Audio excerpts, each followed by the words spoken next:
Today lesson chemistry မှာရှိတဲ့ matter non-matter and matter အကြောင်းကို explain သွားမယ် matter နဲ့ပတ်သက်ပြီးတော့စတင်ရမယ်ဆိုရင်တော့ student အများစုမသိတဲ့ what is matter ဆိုတဲ့မေးခွန်းဖြစ်တယ် so matter ရဲ့ definition ကတော့ matter is anything that has mass and occupies space ဖြစ်တယ်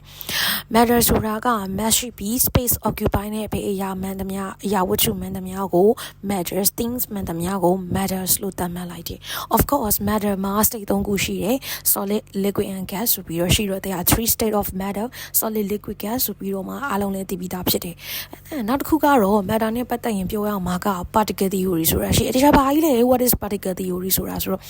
particle theory ဆိုတာက matter အကုန်လုံးကဘာလေးတွေနဲ့လုပ်ထားရလဲဆိုတော့ particle လေးတွေနဲ့လုပ်ထားတာဖြစ်တယ် that's why အဲ့ဒီ particle လေးတွေက matter 3 state မှာသူတို့ကဘယ်လိုပုံစံနဲ့ရှိနေတယ်ဆိုတဲ့ပုံမှာမူတည်ပြီးမှ theory ထွက်လာတယ်ပေါ့နော်အဲ့ဒါကိုရက်ကဒီမှာစရာလေးနဲ့ဖော်ပြထားတယ် 3 state of matter ဖြစ်တဲ့အတွက်ကြောင့်မလို့ particle theory ကလည်းဒီ state of matter 3ခုမှာ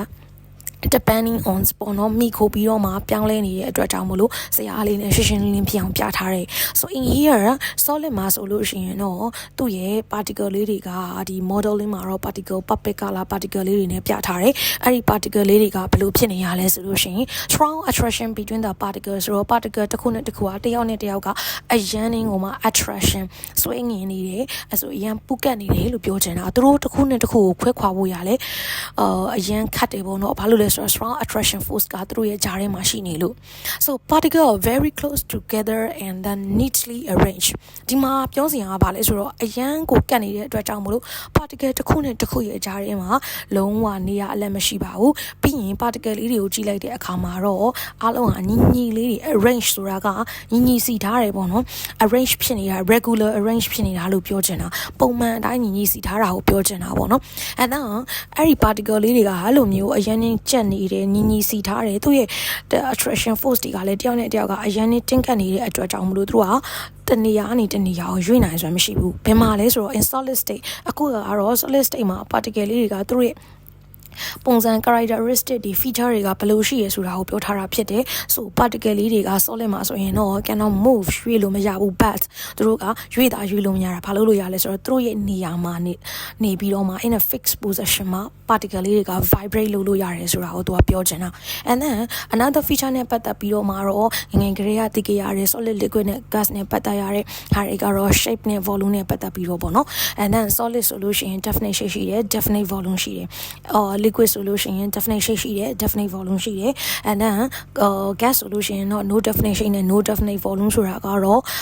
ရင်ကလေးကငယ်ကလေးကတင်ပူပြီးသားလေးလာပြီးသားလို့တော့သတ်မှတ်ထားလို့ရတယ်ပေါ့နော်အားလုံးသိကြပြီးသားဖြစ်တယ် and then ပို့ပြီးတော့မှထပ်ပြီးတော့ပေါ့နော်အပိုဆောင်ပြောရမယ်ဆိုလို့ရှိရင်တော့ solid နဲ့ liquid က cannot be compressed ဆိုတာဖိလို့မရဘူးကျုံသွားအောင်လုပ်လို့မရဘူးဘာလို့လဲဆိုတော့သူတို့က particle တွေကသူတို့ရဲ့ကြားထဲမှာရှိနေတဲ့ particle တွေကအရင်ကြီးဝေးကွာမနေဘူးနေရာသိမ့်မရှိဘူးပေါ့နော် there is no space between them but for the gases ကကြတော့ particle တစ်ခုနဲ့တစ်ခုကကတ်မနေဘူးအရင်ဝေးကွာနေတဲ့အတွက်ကြောင့်မလို့သူတို့ကိုတော့ gases ကိုတော့ gas particle မှာတော့သူတို့ကို compress ဖိလို့ရတယ် and then ဒီ liquid မှာဆိုရင် particle လေးတွေက solid လိုမျိုး regular arrangement တော့ဖြစ်မနေဘူးဒါပေမဲ့သူတို့ကတစ်ခုနဲ့တစ်ခုက touching together တော့ဖြစ်နေတယ်ဒါဆိုသူတို့ရဲ့ဂျားထဲမှာရှိနေတဲ့ attraction က moderate မြင်အလေအလတ်ပေါ့နော်တစ်ခုနဲ့တစ်ခုတော့ထိစပ်မှုတော့ရှိတယ်ဆွဲထားတာမျိုးတော့ရှိတယ်ဒါပေမဲ့အရင်နည်းနည်း like a solid လိုမျိုးတော့ strong attraction မရှိဘူး that's why they are easy to break through တော့ခွဲရလို့ပြောလို့ရတယ်အဲ့ဒါကြောင့်မို့ခွဲရလို့ဒါလည်းသူတို့ကဘာလုပ်လို့ရတယ်လဲဆိုတော့ they can move ရသူရွေးလို့ရတယ်ပေါ့နော်and then particles are still close together but not neatly arranged or particle တစ်ခုနဲ့တစ်ခုကတော့ကတ်တော့ကန်နေတော့မယ် solid လောက်တော့မကပ်ပေမဲ့ဒါပေမဲ့သူတို့က neatly arrangement တော့မဖြစ်ဘူးပြန်ချဲနေတယ် that's why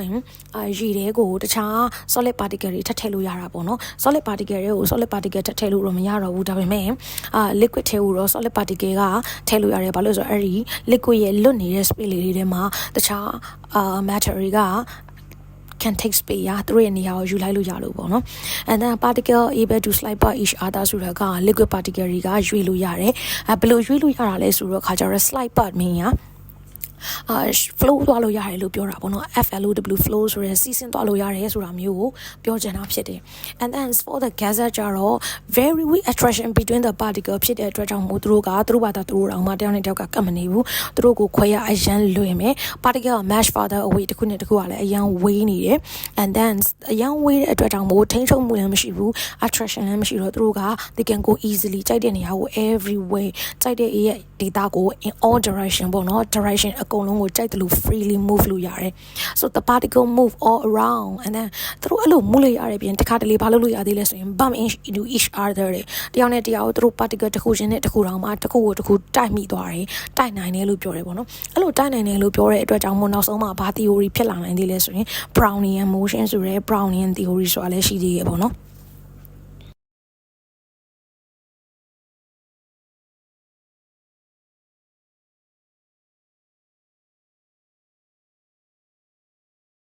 matter တွေကသူတို့ရဲ့ particle လေးနဲ့ပတ်သက်ပြီးတော့မှ theory ရှိတဲ့အပြင်ပေါ့နော်သူတို့က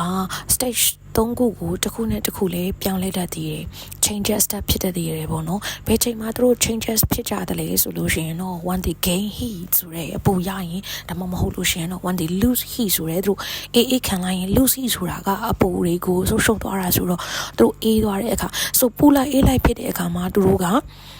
change state တွေဖြစ်တယ်ဆို3 stage ရှိတာဆိုတော့အဲ့ဒီ state တစ်ခုချင်းစီကိုအပြန်အလှန်ပြောင်းလဲတတ်ကြသေးတယ်ဒီမှာကသူတို့ arrow လေးတွေကပေါ့နော် solid ကနေ liquid ကနေ gas အဲ့လိုပြောင်းသွားရဲဆိုရင်သူကဘာလို့လဲဆိုတော့ gain heat ဆိုတဲ့အပူပေးလိုက်လို့ရှိရင်အဲ့လိုပြောင်းလဲသွားတယ်ပေါ့အပူရလာတာနဲ့ solid ကနေ liquid ဖြစ်မယ် liquid ကနေ gas ဖြစ်မယ်ပထမအဦးဆုံး solid ကနေပြီးတော့မှ liquid ကိုပြောင်းသွားမယ်ဆိုရင်အဲ့ဒီ process ကို melting လို့ခေါ်တယ် arrow လေးကအဲ့ဒီ solid ကနေ liquid ကိုပြထားတယ်ပေါ့နော်အလန် reverse အနေနဲ့ liquid ကနေ solid ကိုပြောင်းမယ်ဆိုလို့ရှိရင်တော့ freezing ဆိုတဲ့ process ကိုဖြစ်တယ် liquid ကနေ gas ကိုတွားရင် evaporation လို့ခေါ်တယ် another process လေးရှိတယ် boiling ပေါ့ and gas ကနေပြီးတော့မှ liquid ကို reverse အနေနဲ့ပြန်ပြောင်းမယ်ဆိုရင်တော့ condensation process ဖြစ်တယ်student အများစုက solid ကနေ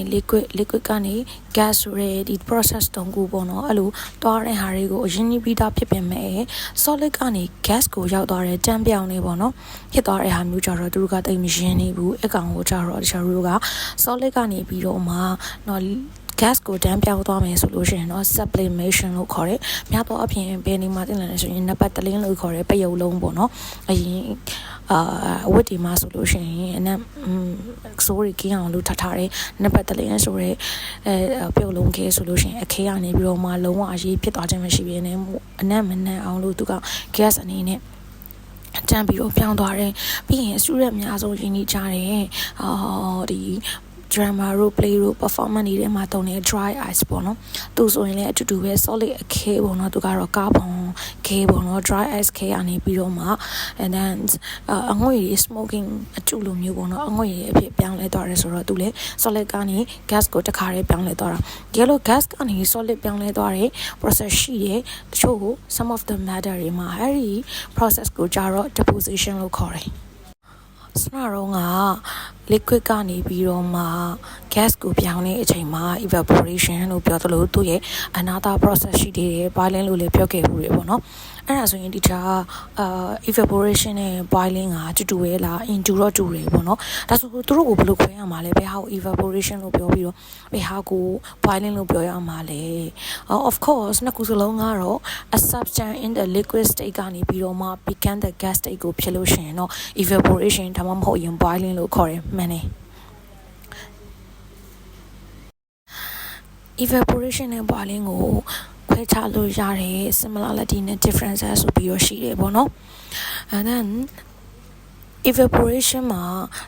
boiling နဲ့ပတ်သက်ပြီးတော့မှ differences အနေနဲ့6ချက်ရှိတယ် evaporation ဆိုလို့ရှိရင်သူ့ရဲ့ surface မှာ bubble လေးတွေကမရှိဘူး no bubble ပေါ့ဒါပေမဲ့ boiling မှာကျတော့ boiling ဖြစ်ပြီဆိုတာနဲ့သိတာတယ်ရေထဲထဲမှာ bubble လေးတွေတက်လာတာကိုတွေ့ရမယ်ပေါ့ဆိုပြီးတော့မှာပေါ့နော်ကိုလည်းယေစုရာမြင်လို့ရှိရင်မြင်ရတဲ့အဲ့အလုံးလေးတွေ bubble လုံးလေးတွေကိုပြောချင်တာ and then evaporation မှာကတော့ဒီသူ့ရဲ့ surface area မှာ liquid က အပေါ်အငွေ့လေးတွေတက်နေတာကိုတွေ့ရတယ် boiling ကကြတော့သူ့ရဲ့ bubble တွေကဒီတစ်ခုလုံးပဲ liquid တစ်ခုလုံးမှာဖြစ်နေတယ် so that's why သူကရေးထားတာက take place throughout the liquid ဆိုပြီးတော့သူကရေးထားတယ်ပေါ့နော် another differences ကကြတော့ evaporation က slower process ဖြစ်တယ်ဘာဖြစ်လို့လဲဆိုတော့ evaporation ဖြစ်နေတဲ့အချိန်မှာtemperature က0ကနေပြီးတော့မှတစ်ဖြစ်တက်သွားတာပေါ့နော်ဥပမာ for example water ဆိုလို့ရှိရင် water က100 degree Celsius မှာ boiling ဖြစ်တယ် so 0ကနေပြီးတော့မှ100 degree ဖြစ်ဖို့ရအတွက်သူ့ရဲ့ကြာချိန်ကအရန်ကိုကြာတယ်ပေါ့နော် so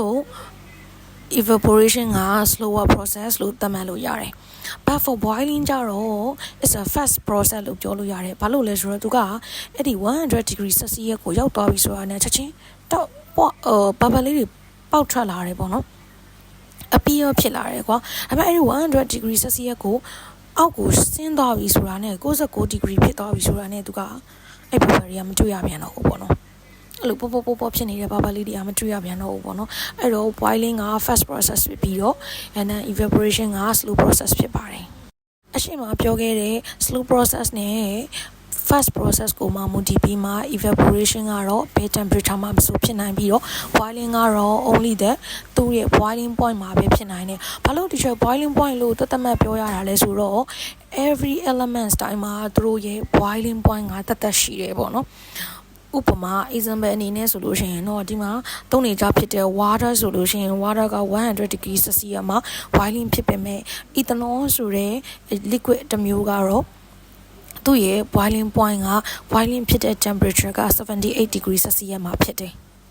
another one more differences between the evaporation and boiling ကကြတော့evaporation မှာ temperature က fluctuate လို့ပြောထားတယ်fluctuate ဆိုတာကတော့သူကကြက်လိုက်ဖြစ်နေတာပေါ့နော်temperature ကပုံမှန်မရှိဘူးလို့ပြောချင်တာကွာ boiling မှာကြတော့ temperature ကဆွမ်းကပြောတယ် constant အရင်ဖြစ်ပါတယ် boiling point ရှိတဲ့အတွက်ကြောင့်မို့သူကတိကျတဲ့ boiling point မှာပဲအဲ့ဒီ temperature မှာပဲ boiling ဖြစ်ပါတယ် every elements ရပဲ element ပဲဖြစ်သူတို့မှာသူတို့ရဲ့ specific တိကျတဲ့ boiling point ရှိတယ်The last differences ကကြတော့ evaporation နဲ့ boiling ရဲ့တာမဲ energy အကြောင်းကိုပြောထားတယ်။တာမဲဆိုလို့ဒီချက်တာမဲကြီးကဘာကြီးလဲဆိုတော့တာမဲဆိုတာ heat ဆိုတဲ့အပူကိုပြောတာဖြစ်တယ်ပေါ့နော်။တာမဲ energy from surrounding ဆိုတာကကြတော့ evaporation ဆိုတာကဒီတိတာမြင်တာအောင်ပြောရလို့ရှိရင်ပတ်ဝန်းကျင်မှာမိုးရွာထားတယ်ကွာ။မိုးရွာလို့ရှိရင်ရေအိုင်လေးတွေပေါ့နော်လမ်းပေါ်မှာပလက်ဖောင်းပေါ်မှာရေအိုင်လေးတွေရှိတယ်။အဲ့ရေအိုင်လေးတွေကခဏနေတာလာတဲ့အခါကျလို့ရှိရင်